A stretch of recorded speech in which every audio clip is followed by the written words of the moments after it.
You think being quiet means being ignored? Think again. This is how introverts actually earn more respect than extroverts. Have you noticed something? Some people hardly talk, yet when they do speak, people automatically listen. And it's not because they're shy, it's because of a simple psychology. Quiet people control their access. When someone talks nonstop, they give people unlimited access to their energy, their reactions, their opinions, their mood. So people start treating them like they can predict them and push them around. Quiet people do the opposite. First, they don't perform. They don't talk to prove they matter. So when they speak, it sounds deliberate, not reactive. Second, they observe. They notice patterns. Who interrupts?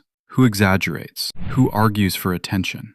And since they're not emotionally rushing, they don't fall for the drama. Third, they set boundaries without a speech.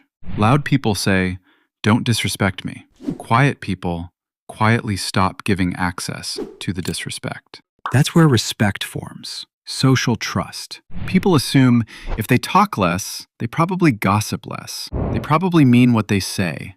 They won't embarrass me. So respect rises naturally because the room feels calm around them. Now, if you want that quiet confidence effect, do these. 1. Pause for half a second before you answer. 2. Say one clear sentence, then stop. 3. Don't respond to everything. Choose what deserves your voice. Quiet isn't weakness. Quiet is a signal. I'm here to choose my people, not to chase approval.